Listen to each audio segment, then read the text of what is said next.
Okay, so this is lesson 3 for group 1, and we're going to be working on comparing quantities with percentages. Before we get going with the lesson, I wanted to review the formula that we were working on before our break, and that of course is our W times P equals F, which of course stands for the whole times percentage equals the fraction or the part. We're going to be using this formula pretty much for every single problem that we're going to do. The biggest issue will be figuring out which numbers we have and which numbers we're trying to figure out. Okay, so back to the opening exercise. It simply says if each 10 by 10 square represents one whole, then what percent is represented by the shaded region? So they give us one whole 10 by 10 square, and then they give us a partial square, which we'll talk about in just a second. It says in the model above, 25% of a quantity, 25% represents a quantity of 10 students. How many students does the shaded region represent? So this is just a ratio. We could probably do this mentally in that if we have 25%, it's 10 students. So continue with that ratio. 50% would be how many students then? 75% would be how many? And then finally, 100%, which is the box on the left, would be how many students just for the box on the left. Okay, so hopefully when you were doing your figuring out, it went something like this. If 25% equals 10 students, then 50% would be 20, 75% would be 30, and 100% would be 40. That still leaves us with the box on the right, which is only partial. So we can see that they have two complete rows. So if it's 10 by 10, that's 20, and then half of a second, which is 25. So we have another 25%. So we add that to our 100%, which we already had. So we had 100% is 40. So if we just add another 25%, logically you would figure that it would represent 50 students. Okay. All right, so let's move on to our first example here. Now this one is going to use the formula exactly and really don't have to do any adjustments to it. So for example A, it says the members of a club are making friendship bracelets to sell to raise money. Anna and Emily made 54 bracelets over the weekend. They need to produce 300 bracelets by the end of the weekend. What percent of the bracelets were they able to produce over the weekend? So we are obviously looking for a percentage here. That's the only number we are missing. There's no percentage given in this problem, so that's usually the easiest way to tell when you're looking for percentage. So we have two different numbers. We have 300 bracelets by the end of the week, and we have how many that Anna and Emily made. So go ahead and set up your formula and do your substitutions, and then when you're ready, resume this video. Okay, so the formula we just used, copy the formula over, W times P equals F. Our whole for this is 300 because that's the completed number of bracelets that they want. And for the part, we have 54, which is the amount that Anna and Emily made. So go ahead and pause this if you need to, if you have not already solved this equation, and we'll resume and go through it. Okay, so we have 300 times P equals 54 multiplied by P. We don't know what that is, so we have to use algebra here. So 300 times P, we're not looking at what 300 times P is. So we divide it by the 300 so we can isolate the variable, which is B in this case. So we divide each side by 300. Okay, so divide both sides by 300. I won't go through the division with you. Hopefully you can handle that. So your answer is obviously going to be a decimal. You're dividing 300, a larger number, into a smaller number. Unless you see the number increasing from the whole to the part, it's going to be a decimal, and that would make sense because you're going to multiply it to get the part. So in this case, our answer is 0.18 if you divided correctly. But again, that's not your answer because we're looking for a percentage. So for that, you would want 18% because you move the decimal 2 places, or simply put it over 100, you'd get the exact same thing. Okay, so let's go on to example B, which is a little bit more challenging. And this is where this lesson gets a little bit more difficult. Not that the math is very hard, but in trying to figure out how to use the formula. Okay, so this one says Anna produced 32 bracelets of the 54 bracelets produced by Emily and Anna over the weekend.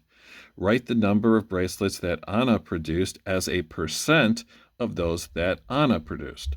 Okay, so go ahead. Once again, you're going to be using your formula and do your substitution, but do not go any further because this is kind of a trap problem if you're not being careful. Okay? Okay. So if you worked out example B, you wrote your formula out and you did your substitutions. Now, I'm expecting a lot of people probably wrote something similar to this on their paper, depending on how carefully they read the problems. And unfortunately, you fell for the exact trap I was referring to when we were reading this problem. Now, let's go back to the text and take a look. It says, Anna produced 32 bracelets of the 54 bracelets produced by Emily and Anna over the weekend. Write the number of bracelets that Emily produced as a percent of those that Anna produced. So the number that you need, or the numbers that you need in these problems, are the bracelets that Anna produced and the bracelets that Emily produced separately. We know that Anna produced 32 bracelets of the 54 they produced together. That does not mean that Anna produced 54 bracelets. 54 is their combined total. So this is the misinformation they kind of give you in the problem, just making sure that you're paying attention to what you're doing. So simple subtraction should help you figure out what is the number for Anna and what is the number for Emily, how many bracelets. It's not 54. So we'll go over that in a second. The other thing is how this problem is worded. It's very difficult to figure out what exactly they want from you, which one percentage is going to go either with Emily or Anna's number. So what I suggest you do when you are doing these types of problems is to try to turn it into a statement rather than a question.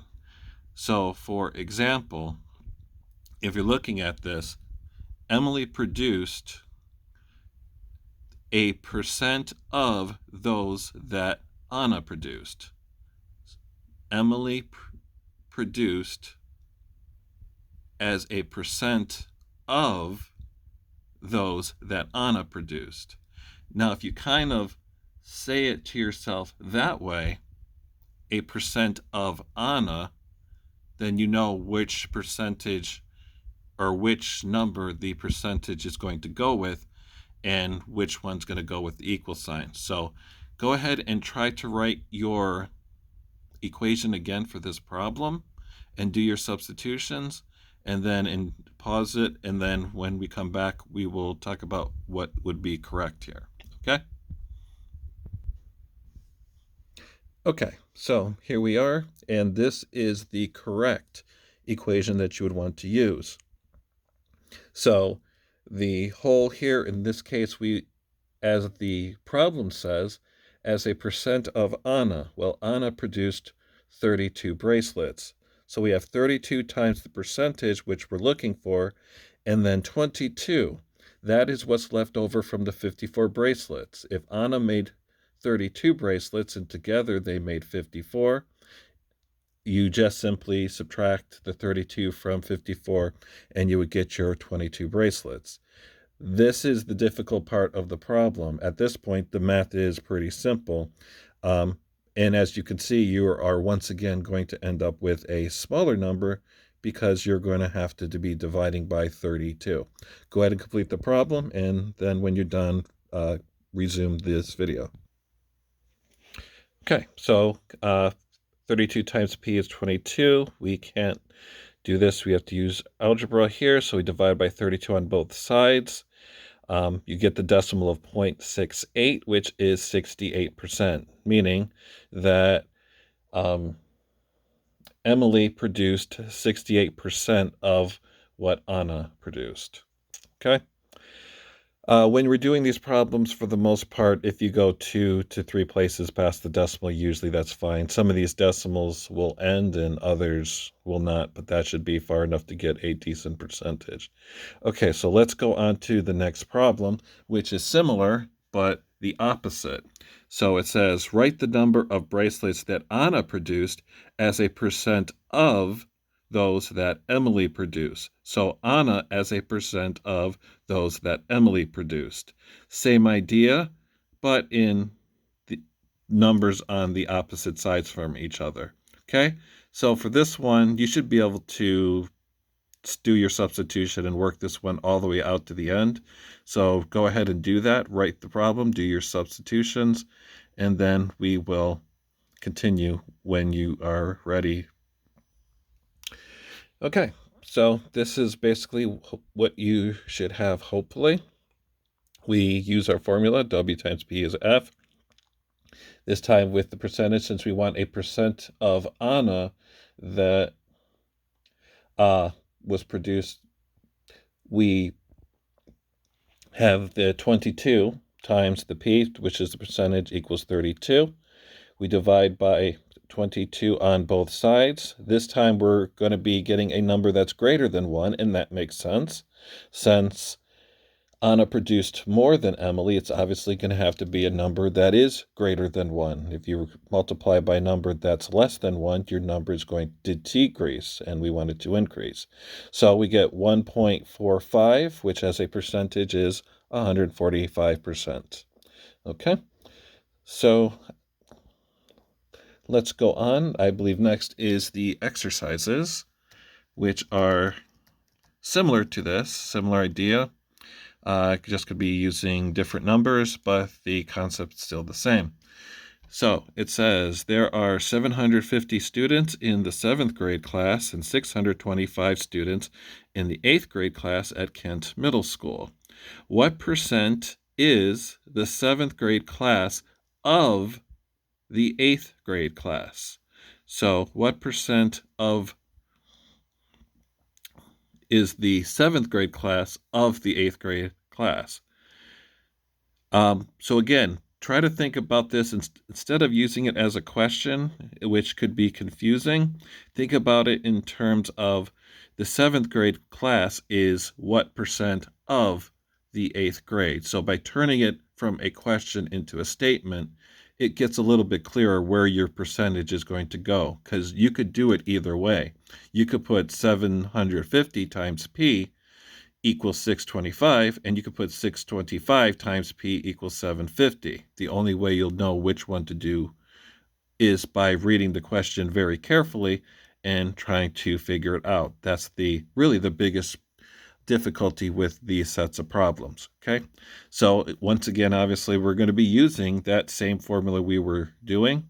So go ahead and make your substitutions, but don't go any further, because if you have the wrong order, you're obviously not going to get the right answer. Okay, so work on your substitutions and then resume the video.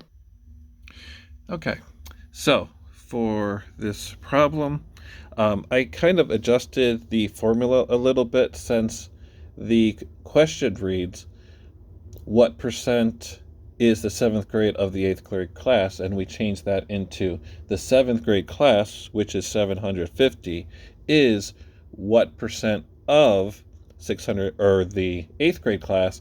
I kind of adjusted the formula a little bit to match it, what I have there. You don't have to do that. It's perfectly fine if you have P times 625 equals 750 with 750 on the right.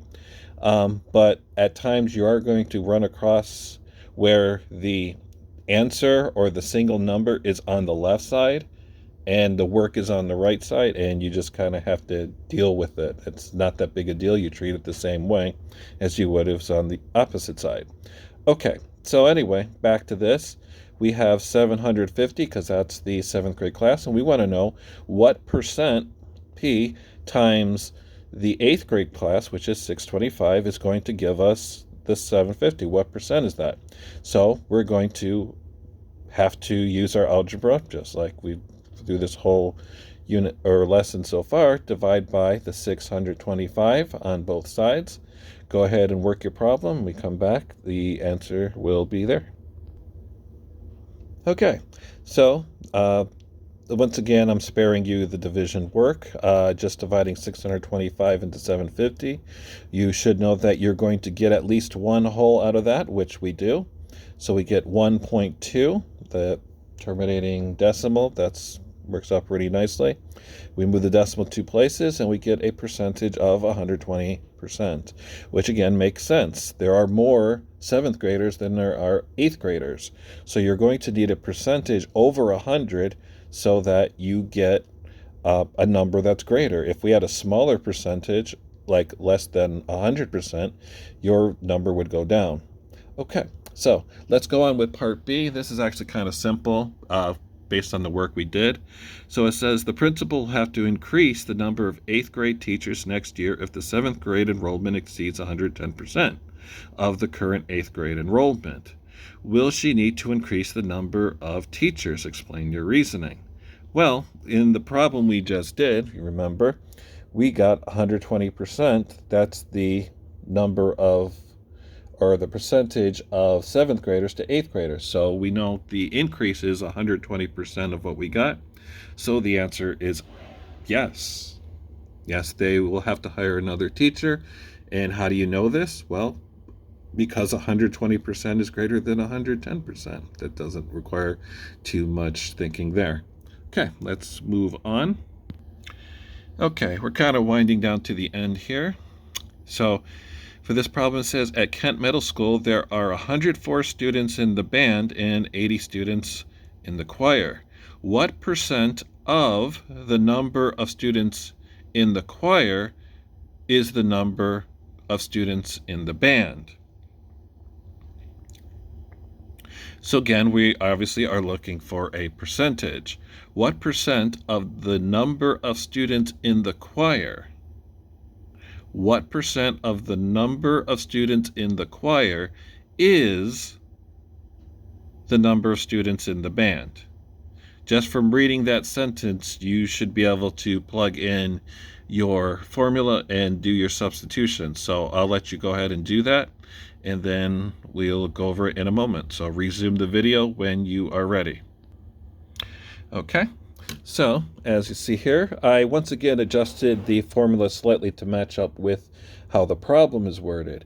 Because if you look over here with the problem, it says what percent of, so we have P for the percentage, the number of students in the choir, well that's 80, right from the problem just above, is equals, means equals, the number of students in the band, that's 104. So we basically did exactly what it says. P times 80 equals 104. And from here, the math is pretty simple. Use your algebra and go ahead and solve, and resume it when you're done. Okay, so you did your substitutions, you did your solving, which basically just involves dividing by 80 on both sides. You're dividing 80 to 104, so you're going to end up with a number over 1, which makes sense. 1.3 is what you should have gotten, and that will equal 130%. Okay. Last one, or at least the last example before we get to the assignment. So this number 3, it says, at Kent Middle School, breakfast cost $1.25 and lunch cost $3.75.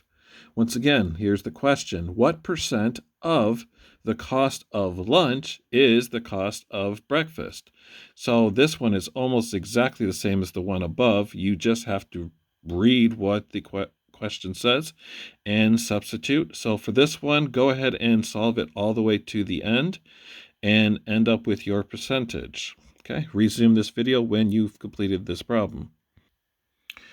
Okay, so as I said, the setup for this problem is exactly as the problem we just did. So we have our percentage, which we are looking for. What percentage is the cost of lunch? The cost of lunch is $3.75, and the cost of breakfast is $1.25. So P times 3.75 equals 1.25. We divide by 3.75 on both sides. For this one, since we're dividing by a decimal, you need to move the decimal over. You cannot divide by a decimal. Do not forget that. There's going to be a lot of work with decimals in these problems. So make sure when you're dividing, you're not dividing by a decimal, but you can divide into a decimal. But anyway, we get 0.33 repeating 3, basically forever, which is just 33 1/3. If you want to be more exact, 33% is basically fine. Okay, so for the last part, we're basically going to skip over the last part, number 4. It's just basically writing your own problem. So some number, so they have 398.4 equals 0.83 times x. So the percentage would be the 83%. So you have some number times 83% equals 398.4. And they just wanted you to write a problem with that, but there's, we just skip over that. Okay, so that'll take us to our problem set, and we'll go over these really quickly. There's a good deal of work in these problems. Again, if you have questions, leave them in the comment section, and I'll get back to them. If it's too big of a question, I might have to go over it in a future video. I might make like an additional video that goes over questions that can't be solved in like a sentence or two or needs further explaining. But for the most part, these are just going to continue what we've been doing. Up here, they use a slightly different formula than what we've been using.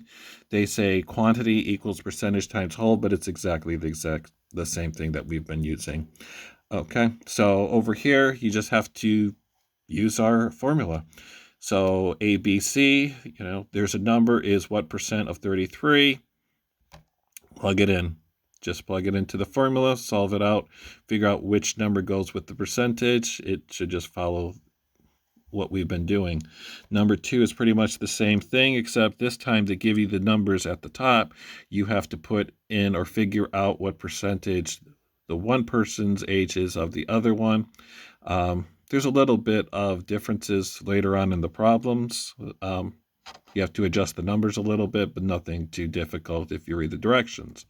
3, this kind of goes with Benny and his brothers and sisters who all have rhyming names.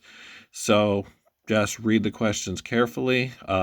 Again, with the questions, if you have questions about a particular problem, we can go over them in a separate video. It will not be the video for the next lesson. There'll be a separate one for this lesson, okay? So not much really need to go over here. Number 5, Benny's age is 200% of his sister. Jenny's age, what percent of Benny's age will Jenny's age be in 4 years? So that one will actually require you to do a little bit extra work on that one. Let's see, keep going. So same thing, the numbers are at the top. What percent of the number of cats is the number of dogs? You have all the numbers you need at the top. Just substitute, solve it, use your formula. 7, 8, 9, 10. These go on for a little while. 11, same thing. Nothing too different there. And this bottom part over here, you can skip this part. Unless we need more work on that. This seems like a lot of extra work for really not a lot. So just go up to number 11, which should be plenty of practice. Okay, and then in the next video, we will pick up with lesson 4, which we'll do on Tuesday. Okay.